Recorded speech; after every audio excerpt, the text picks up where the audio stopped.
Nosso querido amigo Espírito Santo. O Espírito Santo de Deus, que conhece todas as coisas, Ele sabe da nossa vida. Aleluia. Um dia, nós passávamos por uma tremenda dificuldade financeira. Eu havia trocado de emprego, havia passado em um concurso público no estado do Rio Grande do Sul, e eu tinha um salário razoável, e nós marcamos o casamento, eu e minha esposa, e fizemos algumas compras de móveis para dentro de casa. E quando nós trocamos, passei no outro concurso e saí, o trabalho que eu estava, eles me demitiram por conta de eu ter que fazer o curso do outro emprego que eu estava indo. E foi naquele meio, assim, naquele momento que nós recém estávamos casando e as contas estavam certinho dentro daquele salário. E por um período de 9 meses nós ficamos sem salário.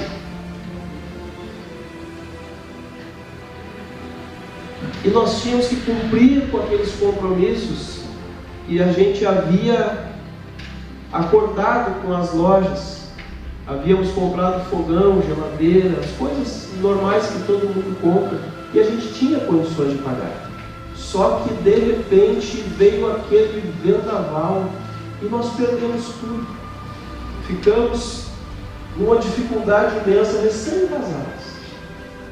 E no meio de toda aquela dificuldade, um dia eu saindo do lugar onde eu fazia o curso, eu olhei, uma senhora vinha com uma criança pela mão, um menino, e eu confesso sem vergonha nenhuma que nós não tínhamos quase o que comer mais, depois de meses naquela prova.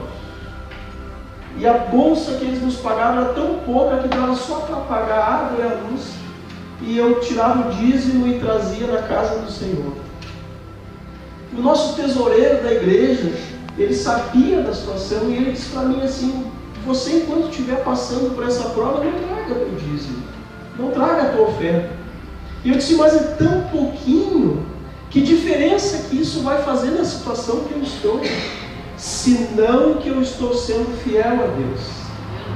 E aquele dia que eu saí do meu serviço e vi aquela senhora com aquela criança pela mão, o menino estava comendo um iogurte. E eu lembrei-me de quanto tempo que eu não comia, uma coisa simples, banal. E eu me lembrei de quanto tempo que a gente não tinha nem iogurte em casa, nada. E quando eu vi aquela criança, eu me lembrei daquele filho pródigo que desejava se alimentar das comidas dos porcos. E eu, dentro da minha alma, eu disse: Deus, eu tenho sido fiel para contigo, porque nós estamos passando por esta luta. E eu confesso que eu chorei na rua, caminhando. E quando eu cheguei na cidade onde a gente morava, eu senti aquele cheiro de café passado, aquele cheiro de pão quentinho que as irmãs sabem, as irmãs que fazem, aquele cheiro gostoso. E quando o pastor Paulo, eu cheguei, eu confesso que no portão da casa que a gente morava, ainda não era a nossa definitiva. Eu disse: cá comigo a vizinha deve estar fazendo um café gostoso, porque eu sabia que nós não tínhamos nada em casa. E quando eu abro a porta, minha esposa estava esquentando um leite, um café, a mesa, havia um banquete muito grande. E eu disse: mas o que foi isso? O que é isso? Ela disse: olha, uma pessoa veio aqui em casa hoje pela manhã, e ela disse assim: o que, filha, eu gostaria de tomar um cafezinho com você. E ela disse assim: olha, nós não temos café, esse café de pozinho, disse, pode ser aquele outro solúvel mesmo. Ela disse: eu não tive tempo de fazer as compras ainda, porque estava com vergonha da situação que nós estávamos. E aquela pessoa disse assim: não é assim. E foi, abriu as prateleiras. Nós tínhamos um pouquinho de arroz, um pouquinho de sal, uma meia latinha de azeite, pouquíssima coisa. E aquela pessoa virou as costas e saiu. E horas depois retornou com um rancho fantástico. E a nossa geladeira estava cheia, as despesas cheias. E ela disse: olha na geladeira. E quando eu abri a geladeira, vocês sabem qual foi a primeira coisa que eu vi? Sabe aquele tabletinho com 6? Eu não conseguia comer, porque as lágrimas rolavam. Eu me ajoelhei e disse: Deus, tu sabe das mínimas coisas que eu desejo. Essa noite você veio aqui. Eu não sei o problema da tua vida, da tua alma, mas eu sei que eu sirvo a um Deus poderoso.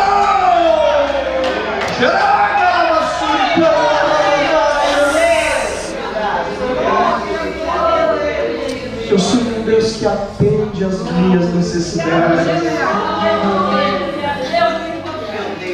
Eu sirvo um Deus que há 22 anos atrás nós saímos de dentro de um consultório médico, eu e minha esposa, pouco tempo de casado, nós temos 25 anos de casado.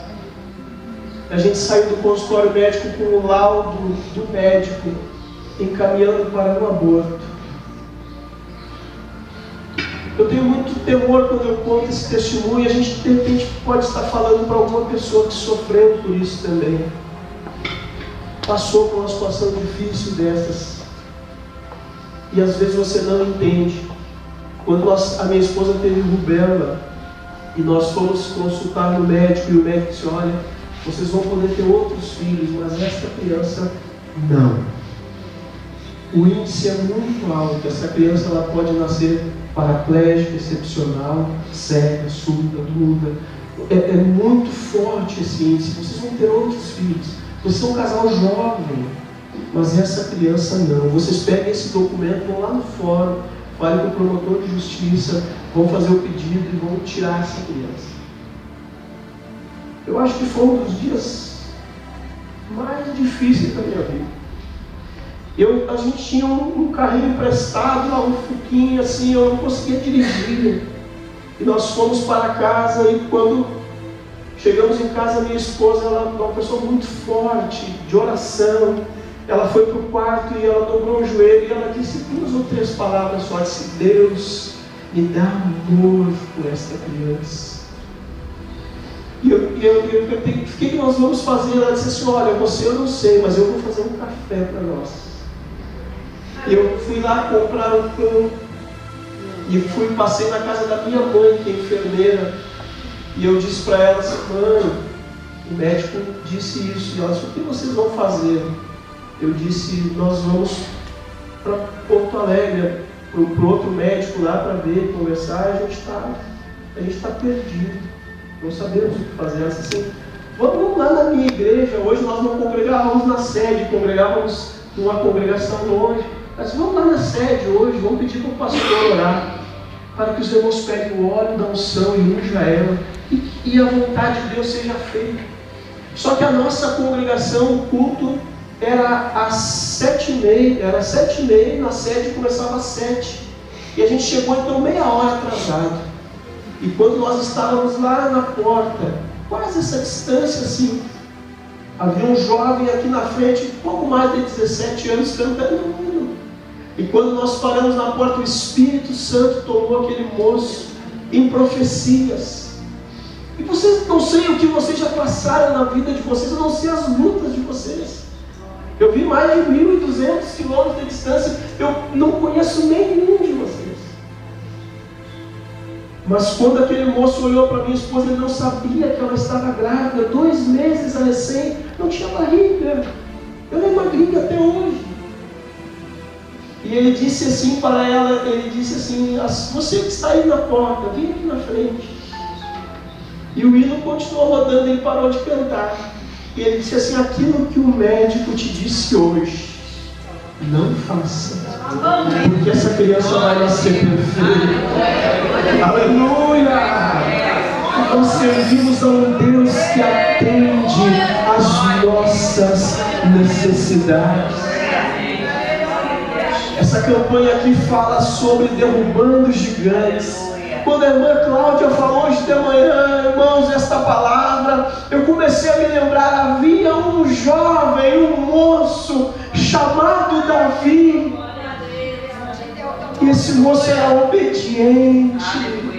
Esse moço, ele não era vaidoso, ele não tinha a arrogância de querer ser mais do que os outros, porque enquanto os seus irmãos estavam indo para a guerra, enquanto os seus irmãos estavam ocupando postos no exército de Israel, ele não tinha vez, ele estava fazendo a vontade do Pai, ele estava lá cuidando das ovelhas de Jessé. Talvez você não tenha posição nenhuma na sociedade, posição nenhuma na igreja, posição nenhuma perante a tua família. Vocês, quem sabe, sejam o último da fila, mas se você estiver fazendo a vontade de Deus, o Senhor vai te levantar e você vai ver o fruto da bênção de Deus sobre a tua vida. Ninguém derruba gigante se não tiver a unção de Deus sobre a sua vida. Ninguém derruba um gigante se não pegar o leão pela barba antes. Ninguém derruba gigante se não enfrentar o urso antes. Você tem experiências com Deus. Hoje eu entendo aquelas lutas que eu passei lá atrás, aquelas provas eram para alicerçar a minha fé, para que hoje eu estivesse aqui na sua frente e dizer que o teu problema tem solução, e dizer que não importa o que você esteja passando, Deus é poderoso para abençoar a tua vida.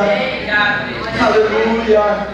Nós servimos a um Deus que sabe de todas as coisas.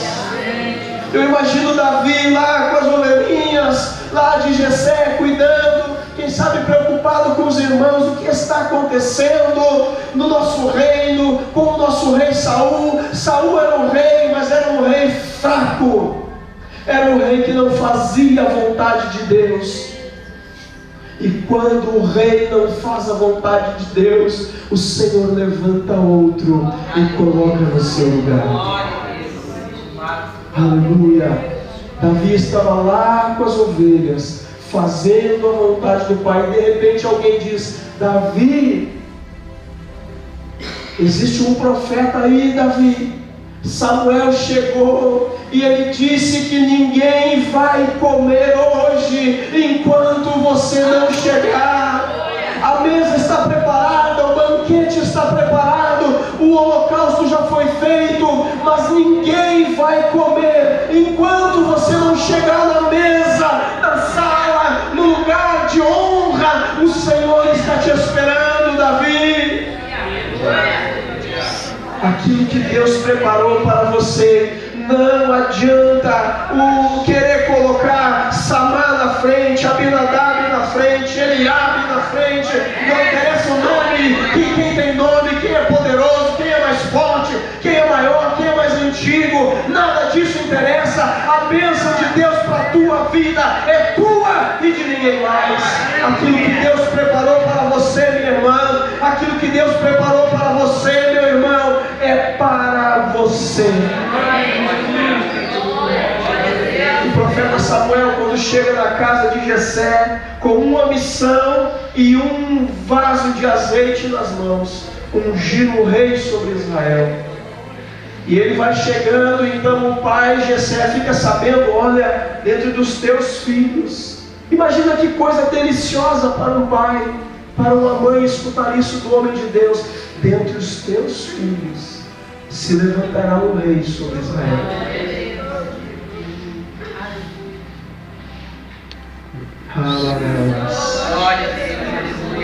Sabe aquele teu filho que está dando problema? O Senhor vai derramar unção sobre a vida dele. Deus. Eu sinto a presença de Deus aqui esta noite. Aleluia. Por causa de filho aqui essa noite. Aleluia. O Senhor vai buscar ele lá onde ele estiver e vai trazer na casa da bênção e vai derramar unção sobre ele. Aleluia. Agora aquele pai então começa a chamar os filhos pela ordem, o mais velho, quem sabe é o primogênito, é o primeiro. Aí ele chama o profeta, olha, robusto, é esse aí, certamente eu estou na presença do rei. Eu disse, não olhes para aparência, nem para a formosura, porque eu vejo o coração. Não interessa a tua aparência. Mas eu sou muito feio, mas eu sou fora dos padrões de beleza, eu não tenho olho azul, não interessa isso. O Senhor quer saber do teu coração, a tua sinceridade. Quando a gente conheceu o pastor aqui, a sua esposa, a gente olhou para eles e viu a simplicidade, a pureza, e nós sentimos um amor real, um amor verdadeiro, porque nós temos o mesmo Espírito que diz para nós que nós estamos nos preparando para morar no céu. Quando eu olho para você, irmã, aqui, é como se eu estivesse lá na minha igreja, vendo as minhas irmãs, vendo a minha mãe, vendo meu pai, vendo as pessoas que a gente ama, porque o mesmo Espírito está em nós. Aleluia. Louvado seja teu nome, Senhor. A nossa hora passa rapidamente. Nós queremos orar aqui essa noite, encerramento de campanha. É um momento de oração. Mas eu quero te dizer uma coisa: quando Davi chegou e Deus tocou no coração de Samuel, disse, é esse aí. Naquele momento o profeta pegou o vaso de azeite e derramou sobre a cabeça dele. O Espírito Santo de Deus se apoderou daquele homem. Ele nunca mais ele foi igual. Nunca mais ele foi o mesmo. Porque aonde entra a unção de Deus na nossa vida, ali está a diferença. Essa noite o Senhor quer derramar a unção dele sobre a tua vida. Eu te convido nesse momento a se colocar de pé.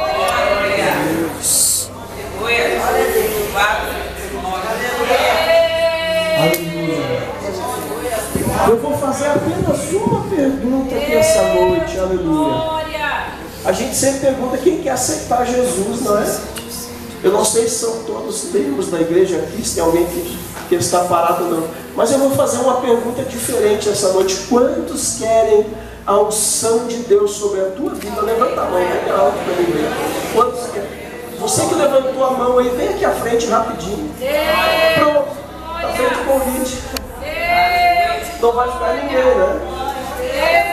Todo mundo levantou a mão? Vai para frente, vamos orar por você essa noite.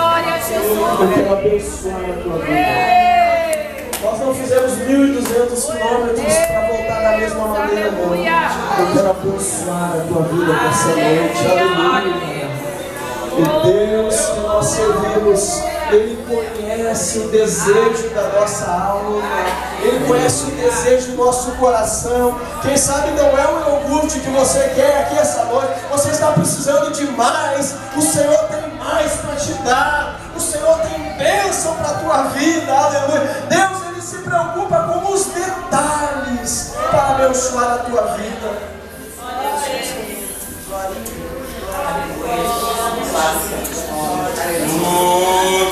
As irmãs vão estar descendo ali agora e vão estar me ajudando. Eu vou orar e vocês vão abençoar as vidas das pessoas. Eu fico perguntando assim, porque eu não sei como é que é o costume dos irmãos aqui, para nós não fazer nada errado, né, irmãos? A gente tem que estar em obediência. Pastor Paulo, passa aqui. Pastor Paulo. Eu não sei de nada que aconteceu nessa igreja, nada, graças a Deus. Mas eu sei que Deus colocou um anjo aqui na frente. E sobre esses ombros, irmãos, está uma grande responsabilidade. Ele vai ter que dar conta por Deus da vida de cada um deles.